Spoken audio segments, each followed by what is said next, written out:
Right. List 3 ways in which the efficiency of a motor can be improved. Now, the first thing we need to do, people, is look at what the motor looks like, and then from there we can make a decision. Right. I'm just going to go back to a motor for you. Right, let's just find a motor.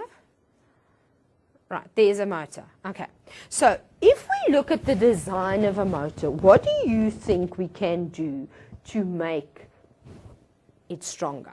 Right, the first thing that I think that we can definitely do is, look, they're magnets, okay?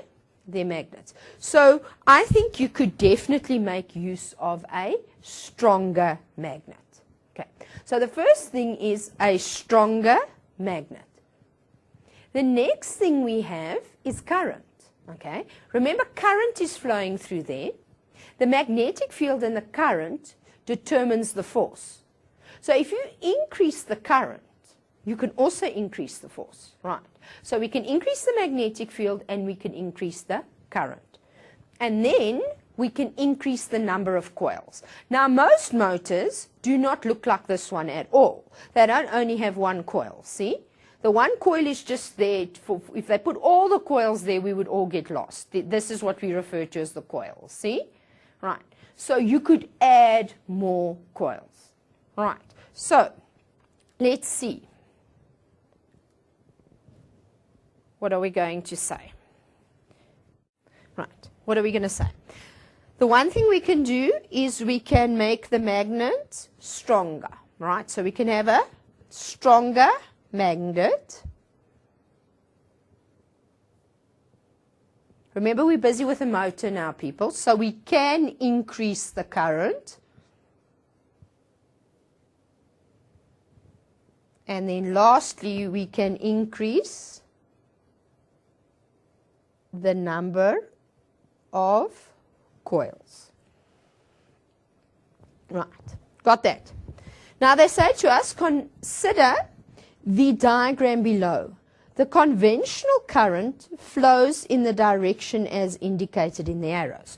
Right, so I'm just going to make my arrows so that you can clearly see them. Right, okay. Right, okay. As indicated by the arrows. They say to us, in which direction, clockwise or anti-clockwise, as seen from position A, will the coiled armature rotate if the switch is closed? Right, okay. So basically, all they are asking you in plain English is, in what direction is the rotation of this coil going to be? Is it going to be clockwise or is it going to be anti-clockwise? The first thing you've got to ask yourself is, what am I going to use? Right hand, left hand. Motor, left hand. Right. Then the next thing you have to ask yourself is, what do I know? Okay. I know that the current, I can use either one of them, so let's see. I know that the current is moving away from me. Let's quickly check. North, south. Right. The current is moving away from me. Am I right? North, south. No, I'm wrong. This is north-south. Can you see the mistake I've just made, Matrix? I went and said this is north-south. B, this is north-south. Okay? Right, this is north-south. So what's happening? That's north-south. But now, can you see, okay, if I'm using, let's have a look here. If I'm using this one, the current's coming towards me. Okay? Which means the coil is going up.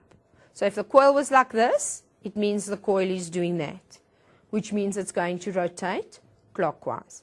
Let's just quickly look on the other side as well, just to make sure if we're right. Okay, the other side, what's happening? Current's going the other way. Magnetic field is still north-south. Can you see that the thrust is down? Right, which means it's doing that. Okay, so hopefully all of you know that my rotation here is going to be clockwise. Now, I just want to show you what I said to you in the beginning of the lesson. I said to you, don't stress about this. Okay. And why did I say to you, don't stress about this? Look at this, people. It's 1 mark. Okay. Now, you've spent 3 days learning which hand to use, which angle to go to, and it's 1 mark. Okay? Yes, it's nice to have 1 extra mark, but if you don't understand this and you find it really difficult, just leave it. But don't leave the definitions. I'm going to go through them now again. See? Right. Next question. They say, why does the armature continue moving in the same direction once it has reached its vertical point? Now, all they're trying to say to me there is that if I've got my armature like this, if this is my armature, let me put my armature here. If that is my armature and it rotates, when it gets to this point, the force is actually 0, right? Why is the force actually 0? Because at that point, the magnetic field and the current are in the same direction. So there is no force. But what happens? It continues moving. Now they're saying, why does it continue moving? Right, the reason it continues moving, people, is momentum. It is moving already. It has mass and it has velocity. And it is moving, moving, moving, moving. So you know what happens? Momentum will take it over. And the minute it has just got over a little bit, then there's force again. Then that force will push it down again. Right. So if we were busy with this particular motor that we've got a picture of now, what would happen is this. Right, here it is. Okay? So remember, because remember what was happening, the current was going their way and their way. Okay? My magnetic field is north and south, and here the current's going their way. Right. So what happens? We've already established as the current goes through, it creates a field and there will be a force in that direction. Now when we get to this point, the direction of the current in the magnetic field is the same. Right, so now there is no force. But momentum takes it over. And the minute it just goes over slightly like it's gone now, then there's a force again. Then it will carry on until it gets here again. What happens? Momentum will push it over and then we carry on again. Right, so your answer for that is going to be that its own momentum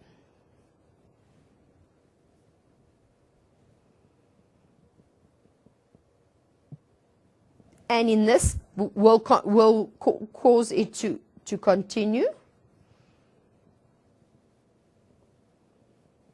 The coil, let's not call it the coil to continue. Right. And then the next thing that we can add here is, because in this case we have split rings, so and at that point the split rings cause a change in direction of current.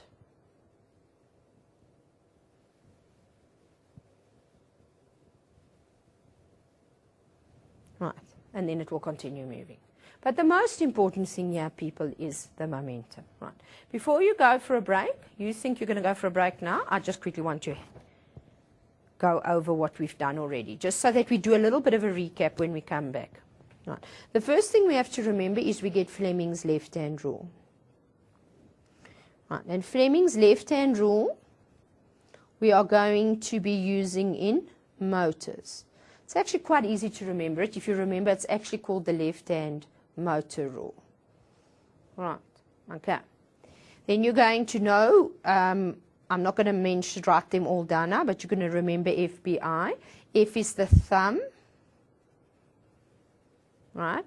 And then B is your second finger and I is your middle finger. Right. Right? And F is your thrust, or the direction of your thrust. B is your magnetic field, and remember your magnetic field, it is from north to south, and I is your current. Okay. Then what else must you remember about a motor?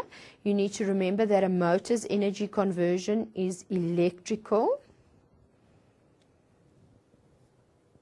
to mechanical, and therefore it must have a power source, right? And then the next thing that you must remember is that you get DC motors and AC motors. AC motors are things like washing machines,